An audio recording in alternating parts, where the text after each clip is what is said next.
Play is a natural stress reliever for kids. That's one of the ways they actually work through stressful situations is through play, through unstructured play, through pretend play, through imaginary play. They use that as a way to sort of process their emotions. You're listening to the Mindful Mama podcast, episode number 240. Today we're talking about coping skills for kids with Janine Halloran. Welcome to the Mindful Mama podcast. Here it's about becoming a less irritable, more joyful parent. At Mindful Mama, we know that you cannot give what you do not have. And when you have calm and peace within, then you can give it to your children. I'm your host, Hunter Clark-Field's Mindful Mama mentor. I help smart, thoughtful parents stay calm so they can have strong, connected relationships with their children. I've been practicing mindfulness for over 20 years and the creator of the Mindful Parenting course and membership, and I'm the author of Raising Good Humans, a mindful guide to breaking the cycle of reactive parenting and raising kind, confident kids. Welcome back. I am so glad you're here. So good to connect with you. Welcome. If you are new, welcome. And this is a great first episode to listen to. Good for you. Love it. So good. I'm so excited. In just a moment, I'm going to be sitting down with Janine Halloran. She has been working with children and families for 20 years and author of the bestselling Coping Skills for Kids Workbook. And this episode is all about, these are stressful times. We're living in stressful times with this global pandemic, and kids are feeling it. And so how do we help kids cope with stress, anxiety, even anger? So in this episode, I talked to Janine about strategies for kids to deal with all that life throws at them. And we're going to talk about, how we underestimate the power of play as a stress reliever for kids. And we're going to talk about 3 easy grounding techniques for anxious kids and how kids really can only learn these coping skills when they're calm. So you are going to get so much out of this. This is going to be a great episode for you to listen to help your kids get through this stressful time. Before we dive in, I have a few exciting things that are going on. If you want to dive in deeper, if you want to work with me, I have some ways. I'm having the free Mindful Parenting free live training coming up. It's live from September 9th, 10th, 11th, and then on the 14th. And you can join and you can get them recorded. If you can't make it live, they'll be up for a few days afterwards. But you're going to learn why your kids don't listen to you. We're going to talk about how to stop yelling. We're going to talk about parenting during this pandemic, what's special about this time and how to approach it. And then we're going to talk about 3 myths that keep you from being the parent you want to be. And this is a powerful live training. There's already hundreds and hundreds of people signed up. It's so great to do this together as a group and to really dive into this learning. These are the fundamentals of mindful parenting. And then the Mindful Parenting course will be opening. We only open it for a few days, a couple times a year. And the doors will be opening on September 14th through September 17th. So just the 14th, 15th, 16th, and 17th of September 2020. Sorry, people in the future. So you should definitely check it out. Get on the wait list. If you haven't already, we do have a 24-hour early bird option. And then the other great thing I need to tell you about before we dive into this episode is that I'm already talking to people about my Mindful Mama transformation coaching group. I'm going to do a coaching group. And so what this is say you decide you want to take it beyond the podcast. What happens for most people is then they join the membership and they start to learn all the principles of mindful parenting. And if you want to then some people want to then take it deeper and to get more personal attention and work with me a little bit more deeply on not only the things we do in mindful parenting, but more personal development work as well. And so that's what this Mindful Mama Transformation Coaching Group is all about. And it's just for 6 women, really small. I keep it really small on purpose. I know other people who do groups and they're a lot bigger. I really want to have a lot of personal interaction, and I really create strong relationships with my coaching group members. It's really a powerful experience. And we are going to be starting in October. So we are enrolling, and I'm starting to talk to people now about enrolling in that. So if you are curious about that, want to know more, go to mindfulmamamentor.com/group coaching. That's mindfulmamamentor.com/group coaching. And then the free training is at mindfulparentingcourse.com/free training. Lots of stuff. Oh my gosh. You should be able to look wherever you're listening to the podcast in the notes section and get a link to the free training. And maybe we'll put the group coaching in there too. So yeah, those are the things that are going on. If you want to take it deeper, want to work with me personally, I would really love that. I would love to connect. It's an amazing, I feel amazingly blessed to be able to do this work so intimately with so many cool mamas and papas in the membership. We had a great, in the accelerator group, I worked with a mom and a dad for their 5 coaching sessions. The Mindful Parenting Accelerator I have a few spots open for people who want to do the Mindful Parenting course, plus have 5 additional coaching sessions. And I've done a lot of them with moms and dads together. And it's so cool. It's so great to see the different perspectives and to hear people thinking about things in different ways and coming together and really improving their family life all around. It's really so cool. So, okay, that's enough. Those are the things that are going on. It's all at mindfulmamamentor.com. I hope you'll join in. I hope I'll see you there, get to connect with you. And now let's dive into this episode. Janine, thanks so much for coming on the Mindful Mama podcast. Oh, thanks so much for having me. I really appreciate it, Hunter. Well, dear listener, you've missed the part where Janine and I discovered a potential mutual friend that she went to that she knew in high school. Shout out to you, Alana, in Boston Latin.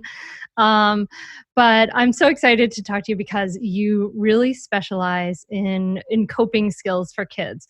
And so I'm kind of curious about, I'm always curious about what's the story? Why do we get into this work of helping people to parent? It's really unusual work, I think. But I'm just curious about you, what kind of brought you to this work and, what brought you to this work? So, oh gosh, it's kind of a big question. For a long time, I wanted to be a teacher. Growing up, every time people would ask oh, what do you want to be? I want to be a teacher. My mom was a teacher. My dad's was an administrator. He retired. And so that's what I thought I always wanted to do. But I realized I didn't want to be in the classroom. I really liked one-on-one and doing small group. And the other thing was that I had a phenomenal therapist when I was a high schooler. She was amazing. She was incredible. And I had such insight and I knew so much more about myself and I found it really helpful. And I was like, this is what I want to do with my life. So then I decided that's what I was going to do. So it actually sort of started from that experience where I had another person, another adult in my life who was really supporting me and listening to what I had to say and helping me figure out my coping skills. And so I went to grad school like a good little girl and got my master's degree. And then I started working with kids and teenagers. And one of the things that would always come up is well, how do they deal with these feelings in safe ways and healthy ways? I was working with really challenging populations. And, in grad school, they tell you a few different things that you can try that are really helpful. But then it comes to a point where you're and this kid is knocking stuff off of the table. So now what do I do? Taking a deep breath is that's not happening right now. So what can I do? Mm-hmm. And so that's sort of where it began, where I just started gathering what did work. What did I notice worked? What did my colleagues say worked with their kids? What did my clients say worked? Doing research, doing some reading, and just compiling all the different coping skills that throughout, all the time that I'd worked and all the people that I'd worked with and all the colleagues that I worked with, what were the things that helped? So that's where the sort of beginning of the coping skills checklist and the coping skills for kids workbook started. It all started organically. And I kept looking for the book where I could find all these coping skills. I was I really need this book, this fantastic book that has all these different strategies in it. And I just couldn't find it. And so my husband one day turned to me, he's why don't you just write it? Can you just do that? Instead of talking about looking for this imaginary book that you really can't find. And so I did. And so I just sort of spiraled from there, grew from there. Yeah. I can totally relate because like with the mindful parenting course, and I was like, I want these things for how to lower reactivity, and I want these things for how to communicate, and no, like they're not together anywhere. So okay, I'll put them together. I can really relate to that. So it's great, like seeing that need. And how about your own parents? Like, how about your own upbringing? I mean, what were you discovered these coping skills from this therapist. Did you discover, maybe as became a parent, that you had to kind of unlearn some unskillful things and then learn some new skills? Oh, absolutely. We did not growing up talk about feelings at all. That was just not something we talked about. Or if you had really big feelings, you had to learn to like not show them. So it was really different going to, like, honestly, a therapist and going to college and grad school talking about feelings all the time. Like that, I feel like I do that constantly. It's just talk about feelings, right?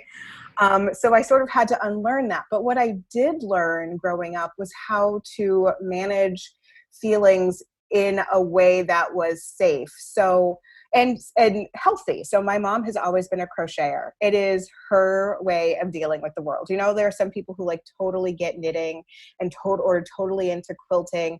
She just hearts crochet. So that is what she does when she is stressed out, when she is upset, when she is overwhelmed, when things are really tough. That is her go-to. And honestly, it's one of my go-tos now too. She taught me how to do it when I was younger. And then I still continue to do it. The other thing is, when I got older, as I went through college, and I waited a while until we had kids. And so I'd been working as a therapist for a while once I first started having kids. And then I was like, oh my, this is very different than what I've been thinking and saying to parents. And I'm really sorry. So, and you know what I mean? Like there's one piece of it where you're like, I'm in the work, I'm doing it, it makes sense. And then you have a child and you realize how little control there is. Yes. And that was again sort of shifting for me in my work, but also I wanted to make sure that we talked about feelings. We talked about emotions when we were growing up. So we watched a lot of Daniel Tiger's Neighborhood and a lot of PBS where they're talking about emotions, and Nick Jr. where they're talking about emotions. We're reading a lot of books. We read a lot of books. They're bigger now.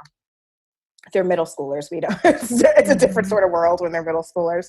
But we read a lot of books, and my sister actually complimented me because she said, they talk about their emotions all the time. They like sit and like if they're having a problem, they're like, but I feel this way, and this is why, and it bothers me when, and then like. The other one will be like, but this is my feeling. And I think that's valid. Basically, I think that's valid too. And I just don't know what to do. Wow. That's awesome. So she was like, I can't believe they could just talk through their little emotions all the time. I'm like, hey, we started when they were little, and they will let you know when something makes them mad. So That's amazing. You guys had name it to tame it down pat in your family. Yes, we still do. We still talk about it, and I try to practice what I preach when I'm working and talking with my kids to be like, I am frustrated right now. I am exhausted. I am tired. I am over COVID. Like all of it.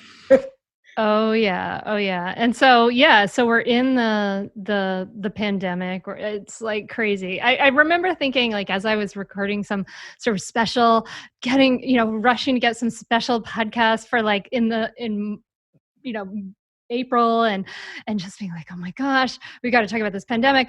Who would have thought it would be like the summer and we're still in this and still talking about it? And that's one of the reasons why I thought it would be amazing to talk to you about the coping skills, because there's so much going on. Not only, I mean, the pandemic is enough, like it's enough that like our kids can't go to school, maybe are going to school, maybe going to school with masks, maybe have to like end certain relationships with friends, may have not seen certain friends that were their friends in 6 months because of what's been going on. And then maybe you live in like Portland, Oregon, and the world is like going crazy, or, there's so much happening.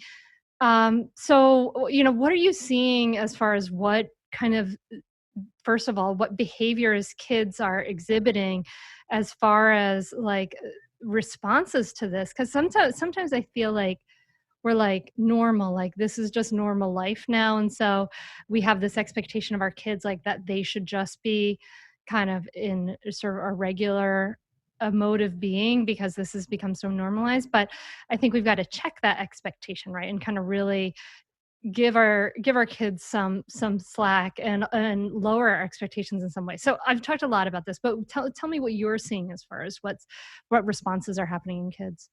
So I have seen, it's so interesting to see how different kids respond, and I think it depends on the day. What I found with my clients and with my own kids, it depends on the day. Some days they can manage it. Some days they're like, this is not so bad. Some days it is really hard. Some days you just want to cry. Sometimes they do cry. Sometimes, my clients get upset because something is happening with a friend, and it's really hard to fix friend issues as a teenager when you cannot see each other face to face. It's really challenging.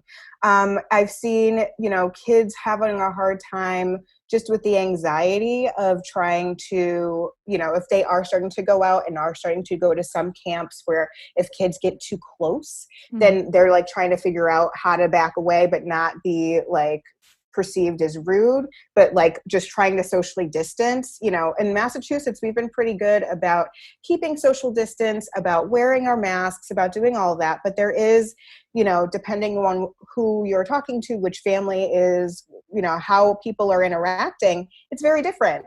And so some families feel okay being a little bit closer. Some families don't. And, what if you're friends with everybody who's cool with being together, but your parents aren't? And so then you can't go out and hang out. And that's really challenging, and just trying to find that balance. It's interesting because I've also seen some of my kids actually, when it first happened, my clients, I saw they actually responded very well to in-home schooling, to being remote, which was, I had several of my clients actually say like, oh my gosh, of all of the people in our house, they transitioned the best to remote learning. Isn't that interesting? Yeah. So I can't say that it's all bad, but I've also seen some regression, kids who are acting out in ways that they haven't acted out before, or you haven't seen that behavior from them in a while. And I think you're right. I think we have to give them a little bit of slack. I think we need to give them grace, give ourselves grace, because this is weird and strange and unusual and not expected. And we have no roadmap. You know what I mean? Like There's no roadmap for a pandemic that is of this scale and nature, along with everything else that's going along in the world. So just to be able to cut ourselves some slack, cut our kids some slack, I think is huge.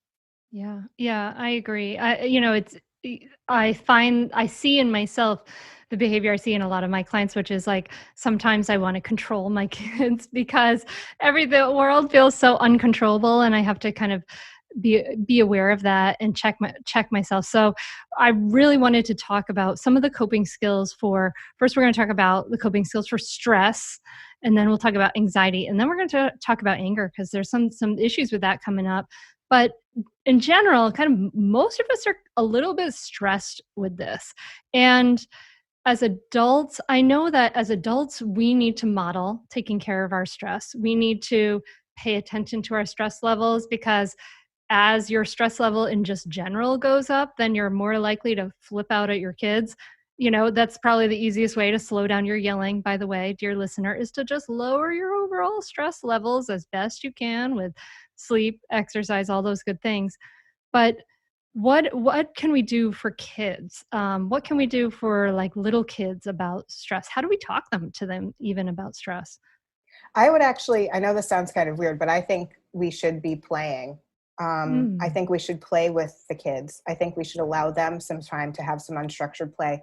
Play is a natural stress reliever for kids. That's one of the ways they actually work through stressful situations, is through play, through unstructured play, through pretend play, through imaginary play. They use that as a way to sort of process their emotions, get it out, and they tell you stuff. when they play. You know what I mean? You'll see, they'll play and they'll put masks on people because they're working through that. They're working through, having to be distant. And they'll talk to their animals or their little dolls or their little guys, and they'll have the conversation and they'll start having them have conversations. That's powerful information, but it's also really helpful for them to just sort of process and work through all those emotions just by playing. And I know it sounds sort of silly, but play is powerful. And I think we underestimate the power of play a lot, that it really does make a difference. People keep saying, what do you think we should do when the kids go back to school? How do we think we should manage it? And I said, when they come home, they need time to decompress and they need time to play. Like they should not, like they've been wearing masks all day, at least in Massachusetts, they'll have worn masks all day.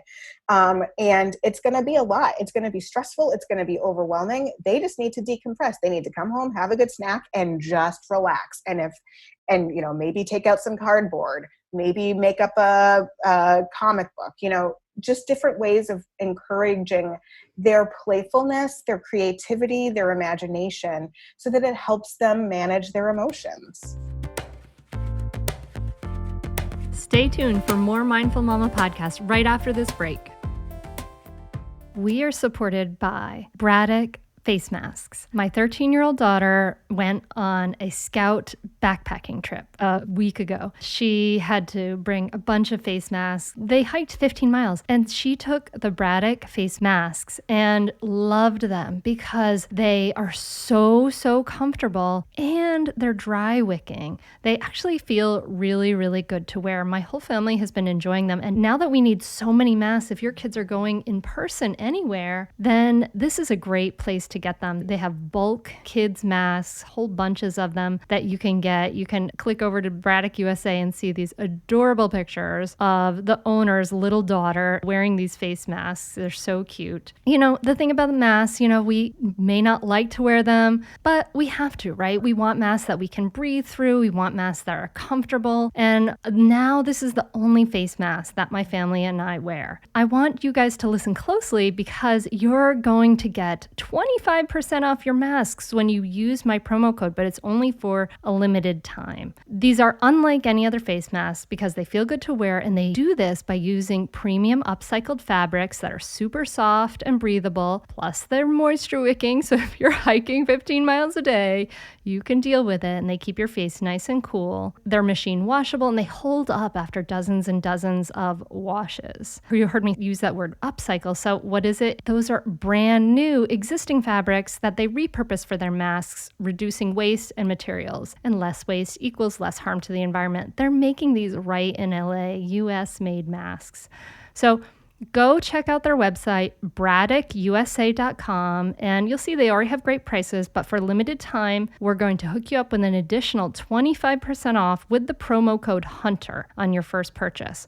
So that's 25% off your entire order. So get a bunch of them. Get like packs of them for your kids so you can wash them every day, especially if they're going to school. 25% off your entire order for the rest of the summer with the promo code HUNTER at BraddockUSA.com. That's BraddockUSA.com. Now, would you recommend a parent who may be worried that their child's like having trouble dealing with kind of the stress of all this, do some things to sort of facilitate specific play like that? Like put a mask on the stuffed animal and say, we're going to the grocery store or whatever you're doing.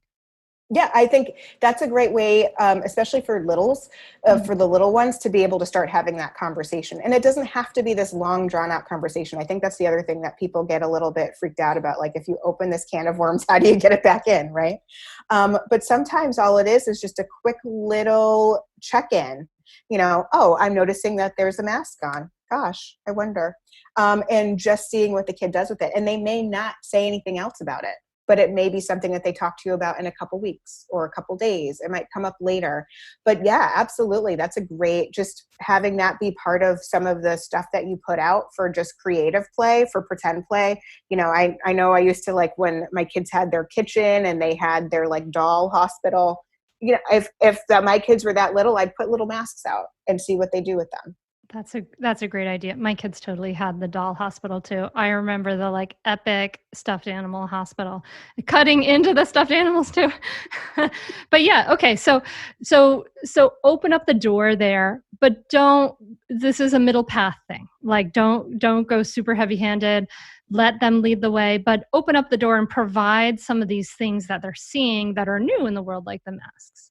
Yeah, absolutely. Absolutely. And talk with them about, if they have to go back to school and, if they have to be in the school building with a mask on, if they're a little bit older, what's that going to feel like? What's that going to be like? What are the positives? What are the negatives? How can we work through this? Just having the conversation. I've asked my kids, and they're older, they're in middle school, like, what are the things that you're looking forward to about school? What are the things that are challenges that you think might happen? What would you like school to be like? And just having them start that dialogue with me. And it doesn't have to last long, again, either at that age, but just knowing that you're open to having the conversation is huge for them. Okay, great. Yeah, my kids are in middle school too, so I will ask those conversations. We have already started having those conversations, and it's just about we're trying to create an open dialogue, a space to process those things. And for a little bit older kids, maybe elementary, middle school, teenagers, it's going to be more like a conversation. For little ones, it's going to be more like play and narrative and story. It's kind of what Yes. I would imagine. Great. Yeah. Okay, cool. So that's kind of stress in general. We want to invite kids to play. Do you encourage little kids using any, or even middle and elementary school kids using any kind of specific stress relieving things that like we adults do? Because I know a lot of people are really interested in meditation for kids. If adults are meditating, they're really interested in that, maybe even as a bedtime relaxation stories and things like that. Do you recommend that as stress relievers for kids? Absolutely. And I think, if you want to introduce mindfulness to your kids, the best way to do it is as a family, Yes. so you can start all together. I know this, I'm sure you preach this all the time, like just to start it as a family. It's so powerful, and it doesn't have to take long. You know what I mean? Like it just can be a few minutes where you're just doing something in a mindful way, taking a mindful walk, eating a mindful snack, just generating some of those mindful activities throughout your day, and making sure that they get some movement. I think that's super powerful too, as another stress reliever. Getting some walks, getting into nature if you can, watch, even like if you can't get out, making sure that you're like maybe looking at the national parks, visiting them from a distance, from remotely. Have a plant in your home. And so we want to be able to offer our kids these ways and strategies to calm down, to practice that, and to show them and model that in our own lives. But also kids, like they need that exercise. And rough and tumble play, I imagine, is another great stress reliever for kids, right? I remember reading about that ages ago in Lawrence Cohen's book about playful parenting, and then saying, let me try this out, and just go ahead and say, okay, try to get past me, and like having this sort of rough and tumble like wrestling match with my girls on the floor. And it was so fun. Like we did that, we've done that a number of times. And everyone is like feeling good, happy, and just a little bit more relaxed afterwards, I guess. Yeah, absolutely. There's something really, actually, kids learn more about self-regulation in rough and tumble play, because you have to learn how to stop. You have to learn what's too far. And you do that with the rough and tumble play. And I know it's really hard in playgrounds and at school when you have kids, and especially now, like that's going to be like, you can't do that, Oh, yeah.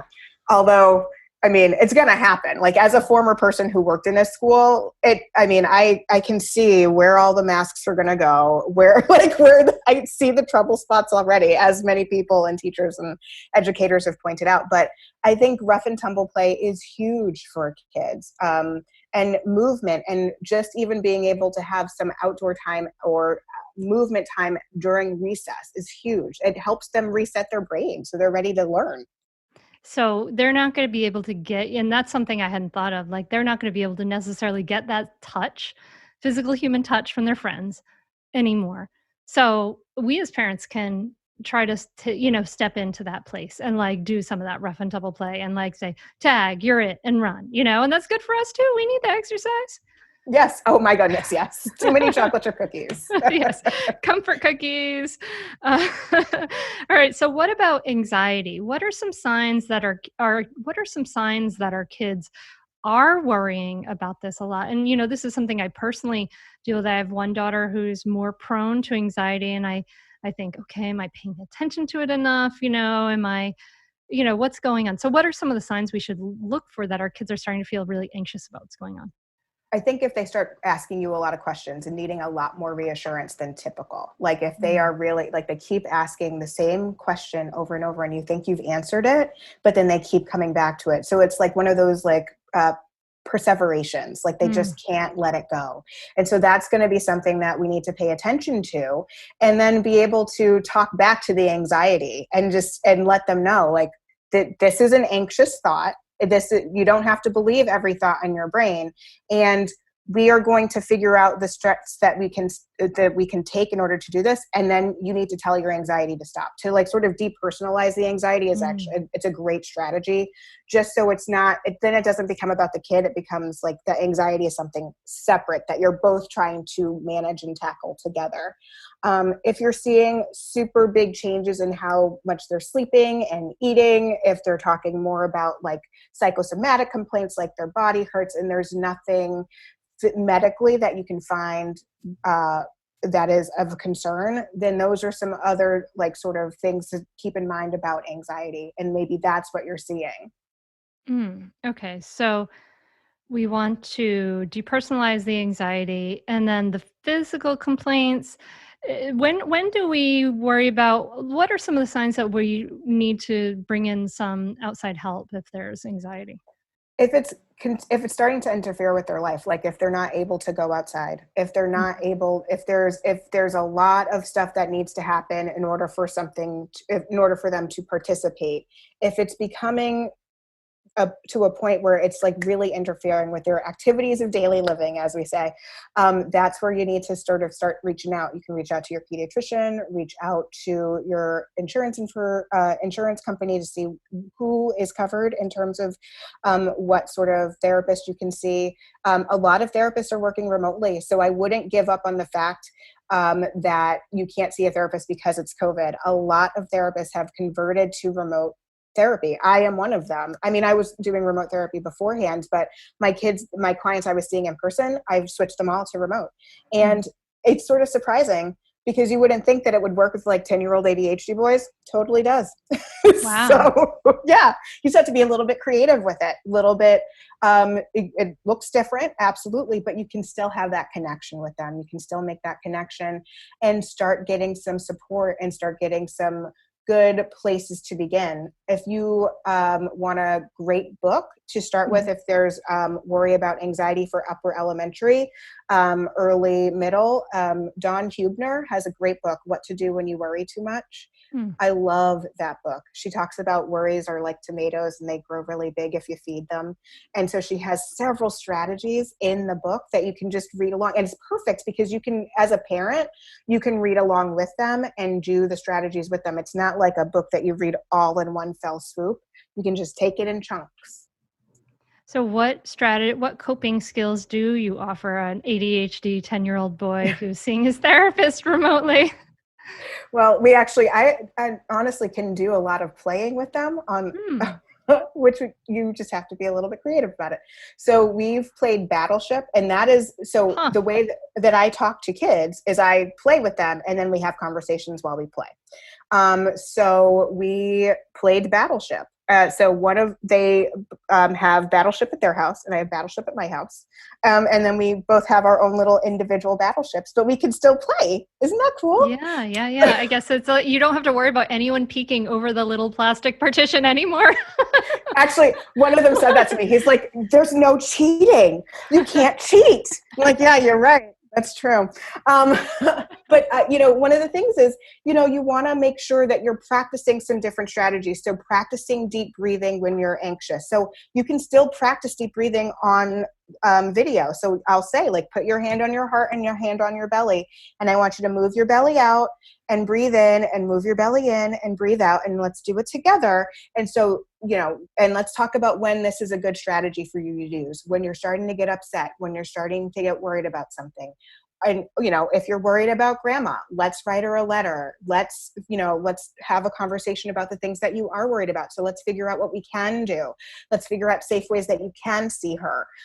Let's talk to mom about, maybe, can you do a Zoom with grandma? You know what I mean? Like, so there's a lot of strategies you can still try online. Not everything requires a prop. And I am a girl who loves her props when it comes to therapy. I love slime. I love, like tactile things. I love all stuff sensory, but you can still do stuff like teaching deep breathing, talking about grounding exercises, keeping you like sort of in the present moment as opposed to worried about the past or worried about the future. Really focusing and paying attention. I do a lot of mindfulness with kids when we are talking about anxiety. Those are all things that kids can do, and you can still do it remotely, which is really cool. That's pretty neat. So what are some grounding exercises that, can you just talk about that a little bit more? What and things that parents could maybe help their kids with?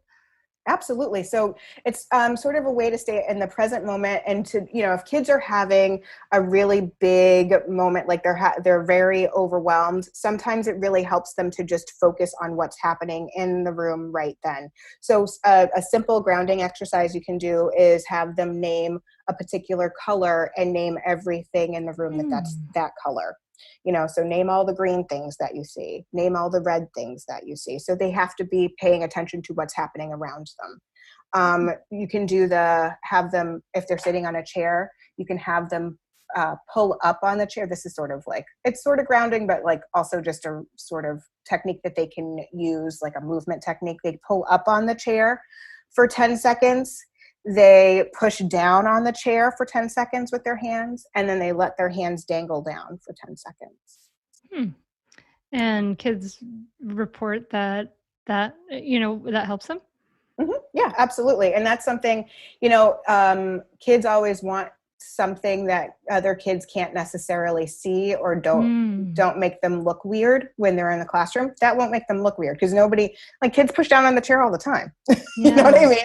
Kids pull up on the chair. But if you do it purposefully, that's something that can be sort of just keep you in the moment, get you a little bit more grounded, just by pushing and pulling on a chair and letting your arms dangle down. I love doing grounding techniques. I even sometimes have kids carry a special token or a special thing around, sort of like a transitional object, like something they keep in their pocket. Nobody has to know it's there, but they can reach in and touch it. And that's something that helps them stay grounded. Awesome. I love this. I love these grounding techniques. These are neat. And these are to help with anxiety, just like over your mind just spitting out way too many worries and thoughts about things. And they can recognize that and say, okay, I can try this practice that, Janine showed me, or maybe mommy or daddy showed me. And that can be a way that might be a great skill to practice before if your kids are going back to school, to give them these skills in advance so that they're, they have them, and they have them in a toolbox before they even get to the place where they're feeling anxious. Yeah, absolutely. I always say to parents, I know it sounds weird, but I need you to try it when they're calm, because trying something new when they're in panic mode, when they're in meltdown, they can't hear you. They can't take it in. That is not the time for learning. The time for learning is when you're ready to learn and calm and pretty stable. You know what I mean? Like if you're having a hard time and you're really in meltdown mode, you're not going to be able to understand what like a grounding technique is. You're not going to want to listen to that. You know what I mean? So it makes it easier when you've practiced it before. So if you say, all right, we're going to try this, we're going to try push, pull, dangle. We can try that now. And you can do it at dinner and see what happens. See how people feel. Like, how did that feel in your body?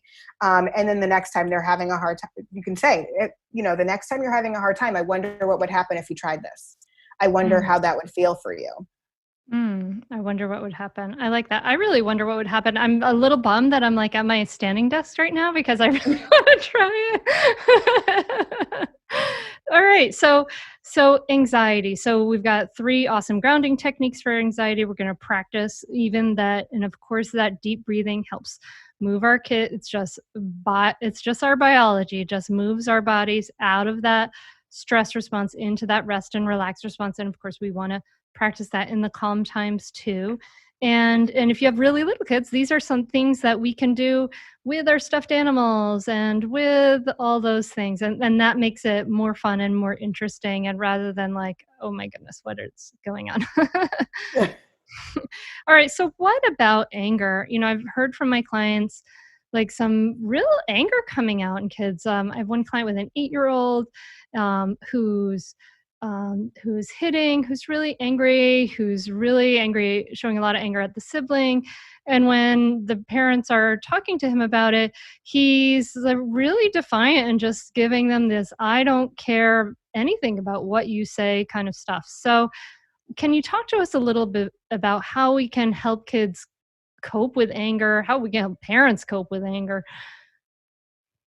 Yeah, absolutely. So the first thing I always think about is the anger iceberg, like anger is the top of the iceberg, but there are so many other emotions that fall underneath that iceberg that we might not be able to see. So anger is a great hider. Like it hides a lot of other things that are maybe a little bit more challenging and vulnerable to deal with. Like anger is actually something that hides anxiety really well. Sometimes anxiety pops out as anger. And that I have a couple of clients that is true for. Like they are anxious, but they show it in anger. They have they have big behaviors that make it seem like it's an angry issue, but it actually turns out it's an anxiety issue. It could be grief. It could be embarrassment. It could be frustration. There's all sorts of things that fall under anger. So I always like to start parents off with understanding like you are seeing anger, and it's really easy to just focus on the anger because it means that you push away all the other things that it could be, like what's underlying it. But it might be helpful to sort of start to excavate and see what else is underneath that. In terms of anger, whenever I talk with families, I always try and say to them, it's okay for kids to be angry. It is okay for your child to be furious. It is not okay to hurt other people. It is not okay for them to hurt themselves. And it is not okay for them to destroy property. And those are the rules. Like those are the bottom, like you can be as angry as you want to be. That is fine. You can be furious. I get it. There's a lot of things that are infuriating right now, truthfully, but it's what you do with that anger that matters the most. So what can you do to get that big emotion out of your body? Can you stomp with your foot on the ground? Can you squeeze something? Can you pop bubble wrap? Can you squeeze Theraputty? Theraputty has like different resistances, and the black one is really, really tough, and the yellow one's soft, and the blue one's in the middle. Play-Doh is also another one that really, like I used to have a student of mine, he used to squeeze Play-Doh so hard it would like come through his fingers. He was so mad, but he loved that feeling of like squeezing it so hard and letting it drop to the ground, because it just getting it out in some ways that are safer and are healthier than letting the anger fester or taking it out on other people or things around you. So also like doing exercises, let's do 10 jumping jacks. Let's run around the house. Like I honestly used to have my son run around the outside of our house, like in a circle. Like it's just the way our house worked. And like in the way our neighborhood worked, he could run around in a circle around our house. It's like, get it out, do it, just run and get that emotion, get that feeling out in a safe way. I want to make sure that people know it's okay to be angry. And then if you are angry, you can channel, especially for teenagers, channel that anger into positive energy.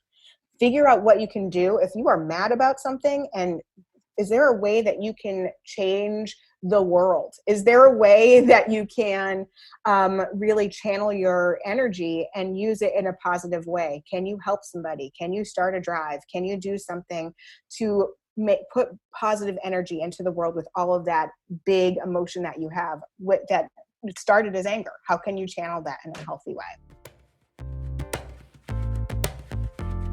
Stay tuned for more Mindful Mama podcast right after this break.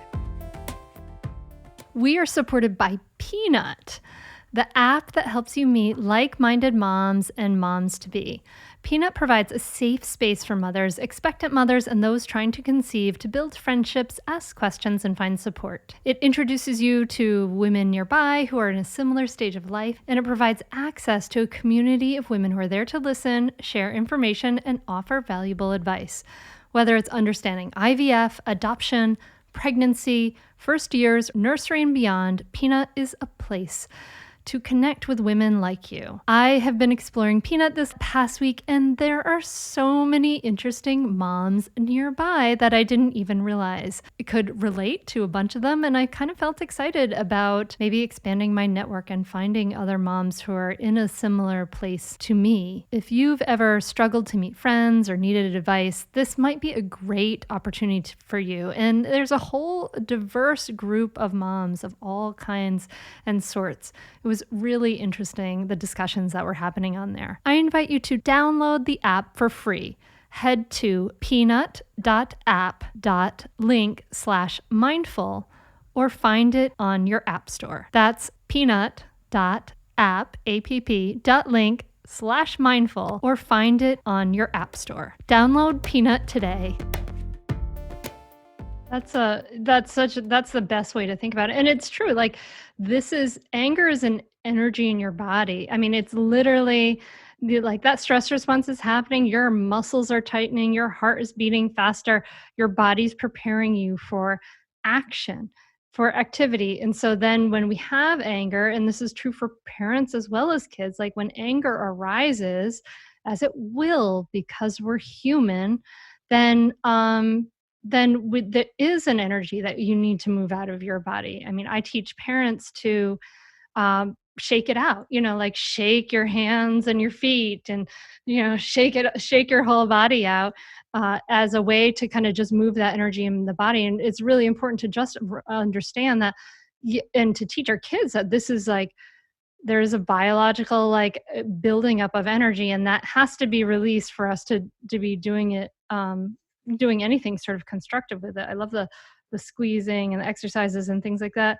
How do you suggest parents go about helping to excavate what is underneath the anger? I mean, especially if kids maybe are not talkative, or maybe you could give just a couple of ideas for parents to understand what's underneath the anger, maybe for a younger kid and then maybe for a little bit of an older kid.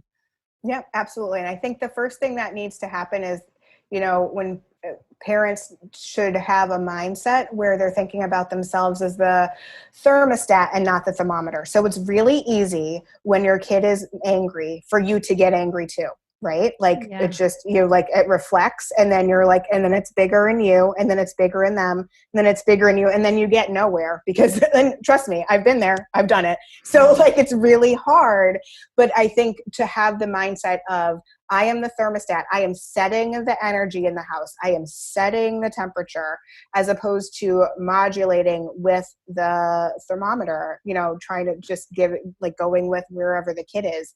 You set the tone. So you set a tone of calm, even if they're not, because they're looking for calm. Even if they don't seem like they are, they want calm. So I think it's just important to keep that in mind. And when they are, it will end. Like they will have those moments, but it will eventually burn itself out.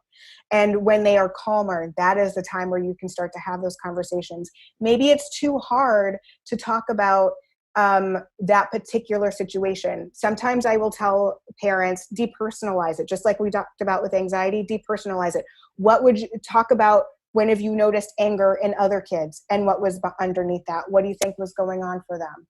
Use examples of even you make up a kid, you know what I mean? Like make up this other child, or use different people in your life. Like, oh, what do you think Billy would do? What do you think how do you think Sue would react to that? What do you think Daquan would say? You know what I mean? To sort of depersonalize it, to have the conversation. If it might be too close to them to talk about it, but if you can have them start talking about anger with using somebody else, it's easier to then start talking about it with themselves. Because it's vulnerable. You have to make yourself vulnerable if you want to talk about it. It feels really, you can feel sort of like, so it feels raw. And so it might be easier to start with talking about somebody else. Also, I love having kids draw about it or write about it or color about it. You color about their anger, draw about your anger. So it's not necessarily talking about it. Sometimes talking is too much, but if you can do something where they can still sort of express it, but not having to use verbal language, it is also easier. And so what about like really little kids? I mean, is that where you'd kind of reach for the stuffed animals again, or the puppets or the toys and that kind of thing? Yeah, absolutely. That's where I'd reach for the stuffies. That's what, like, ask about what characters they love on TV and what they would do. Like, what would Paw Patrol do in this situation? Like all the little guys and gals in Paw Patrol. What would Daniel Tiger do? What would Nihao Kailan do? Like, how would she react? How have you seen her react when she gets mad? Yeah. So what would different cartoon characters do when they get mad? That's brilliant. I love that. So, all right. So we want to kind of teach them about anger. We want to normalize it. Tell them that it's okay to have anger, but not okay to act on it. And that can be hard just that single step can be really hard for parents, because we were taught that it's not that anger is unacceptable. So it feels really unacceptable to us. So there's a good amount of inner work there to do. But I love what you're saying about be the thermostat rather than the thermometer, because we do mirror each other's behaviors. We tend to meet that behavior with meet anger with anger. But I guess part of what we can do is we can say, okay, step back and say, okay, do those breaths ourselves, step back and say, it's okay for our kids to have anger. And also to remember, dear listener, it's not your fault if your kid is angry. Like, anger arises in every single human being. And I think it's probably really hard to deal with because we feel like it's a reflection on us, right? Right. Absolutely. We feel like we're a bad parent because our kid is angry. That's not the case. Now, what if they, okay, so we want to, in the calm moments, we want to have conversations, depersonalize it. What if our kids are really resistant to those conversations, even if we're like talking about it with other kids? I mean, how persistent are we going to be? How long does the anger and the acting out on it continue before we reach out for professional help? I would say try over time, because it may, for a few weeks, like, see what's going on. And I would also track what it is when it happens. What happened before that, what happened after that, what helped them calm down, how long it lasted. I would really be doing some data collection on the incidents, because that actually might give you a little bit more insight. It's harder to, especially when we're at home all the time, you might not actually be able to see the pattern. But if you start writing it down and noticing what was happening before, what happened during, what happened after, you might be able to see a pattern and get a little bit more information. That will be helpful to you if you want to go out and start talking to the pediatrician, to a therapist. You can say, these are the times when it's really challenging. And then also for you, so like, you can prepare. These are the times when it's really challenging. So what are the steps I can do? How can I prepare for a situation? How can I, talk with them beforehand? How can we, work on some different strategies that we can use in that moment? How can we sort of be as preventative as possible when it comes to managing the big anger moments? I mean, anger moments are going to happen, and it's still okay to be angry. It just is all about how you show that. How can you show it in a way that is okay to show? And, I think it's really interesting, sometimes kids do better at night. Like after something has happened, I find that sometimes the best time to talk is you're tucking them in and the lights are off, and that's when they want to talk, where it feels a little bit less intimidating, or in the car when they can't look you in the eye. Oh my God. I'm so wary of the car because my mom always used to I would be trapped in the car with her and then she would bring up all the difficult subjects. That might not be great. Well, and you know what? I totally understand it. And so I know that feeling too. And so that's when my dad would get on me about stuff, and I'd be like, it's 15 minutes till we get home. Oh no. But so the way I sort of manage it with my own kids, I'll just put out the nugget and be like, okay, we're moving on. I'm putting on my podcast now. Let me know if you want to talk about something, but I'm moving on.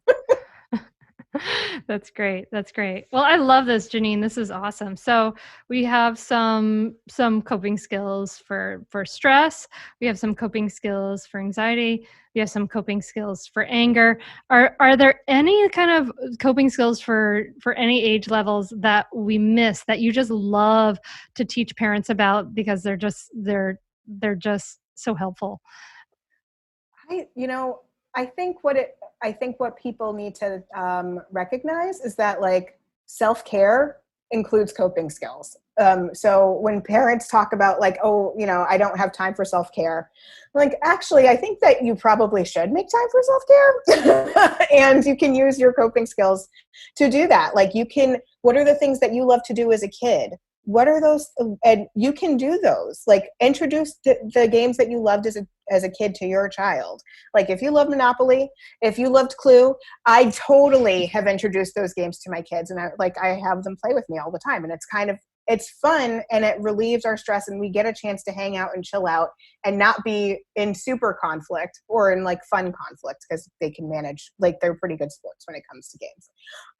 So it's, I think it makes sense for parents to really think about, what are my ways of coping? What are my ways of self-care? Because then you can be able to give more of yourself when you are stressed out, when you are having a hard time, when they are having a hard time, because you've taken that time to use your coping skills, to read at night if you want to crochet, to quilt, to garden, to do the things that you love. You matter too. So you need to make sure that you do those things. How can you give if you've not filled yourself? You need to fill yourself, and your adults use coping skills too. We all use them. We all do. So we need to just do them and use them. That's part of our self-care. And then we can be able to be present and ready when our kids need us. I love that. Amen, Janine. Yes, absolutely. So I just want to ask this question because I think it so helps us to understand what's really happening in other people's families. So you have a couple of kids. They've grown up with a therapist who taught them to talk about their feelings from early ages. Do you have conflict in your house, and what kind of goes on with that? So can you just talk to us a little bit about this? Because I think it so helps to normalize it. Oh my gosh. I have a 9-year-old son and a 12-year-old daughter. Do you think that they get along right now? Oh my goodness. It is like oil and water sometimes. It's let's play a game together. I have found, I have to work really hard to think about games that they both like, that they both can play, that are age appropriate. It is a challenge, dude. And of course, they don't want to hang out. They are in two completely different worlds. And my son actually said something to me really interesting the other day. He's like, I get angry really fast. It's okay, that's good. It happens. He gets mad about things. If something doesn't work, then he threw something the other day. And he's like, I can't find it. Well, here we go.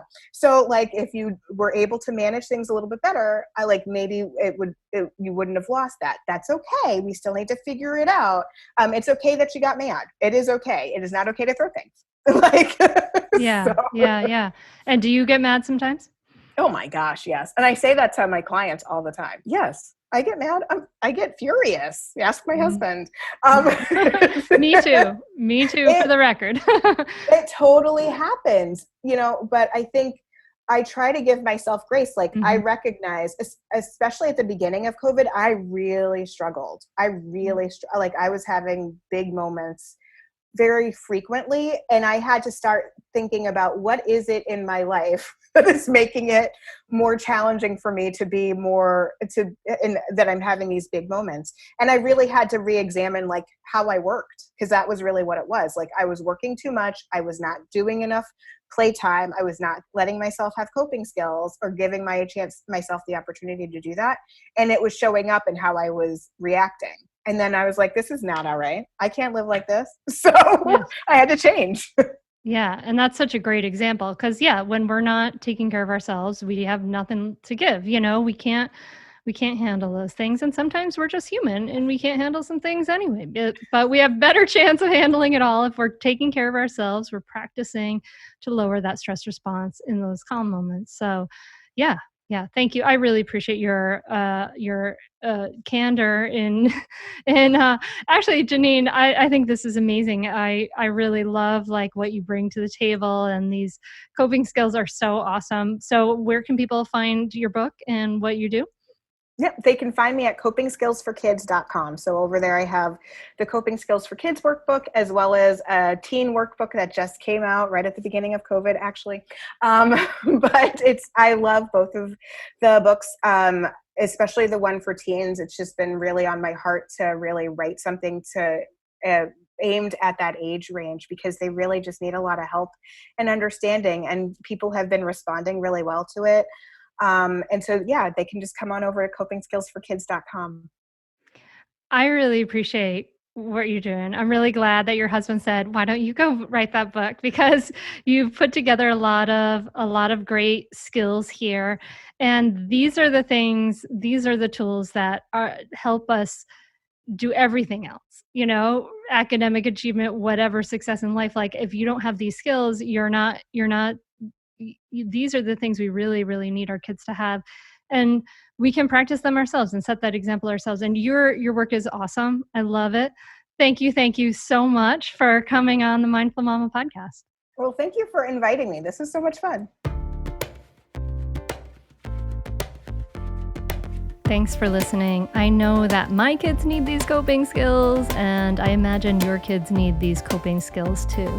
So we can practice them, we can walk the talk, and we can teach them to our kids in that calm moment. Remember that. And we can get through this together, calmer, more resilient maybe than ever before. I believe it's possible, and I want to hear what happens for you. If you practice these, I want to hear about it, whatever you're taking from it. I'd love to know. Take a screenshot of whatever device you're listening to this on and tag me on Instagram. That's a great way to do it. And I'm at Mindful Mama Mentor.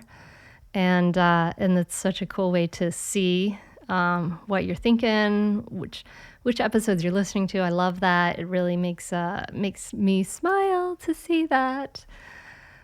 And if you want to go further, you want to work with me a little bit more, take it beyond the podcast. Take it beyond just the earphones. Come hang out with me in the Mindful Parenting free live training. That's at mindfulparentingcourse.com/free training. And we're going to be doing that September 9th through 14th, 2020. Sign up. It's totally free. It's a no-brainer to join. And we'll even you'll be able to check out the recordings for a few days afterwards even too. So yeah, it's a great thing to do. You'll learn a lot. It'll shift your mindset, I promise. And it already has a lot of energy, which is super cool. So I hope you'll be there too. And then I'm starting to talk to people about the group coaching. So if you're interested, want to take it deeper, go to mindfulmamamentor.com and you'll find information about all this stuff. And I'm wishing you a beautiful week. I'm wishing you well. We're going to have an episode coming up about homeschooling and about setting up your environment for your kids, setting up a learning environment for your kids, how to do that well. So that's coming up real soon. We might even try to do it as a bonus episode. So pay attention for that. That's coming up. And we're going to have some awesome episodes coming up. We're going to be talking to... we're We're going to be doing another special on-air coaching session. We're going to be talking about coping skills for kids next week with Janine Halloran. So lots of great stuff coming up. And yeah, I wish you a beautiful week. I wish you moments of peace. I wish you moments of laughter and just like snuggling up with those little ones. Enjoy it as best you can. And I will be practicing to do that too. Thank you so much for listening. I am so honored to be here with you. Thank you. Namaste.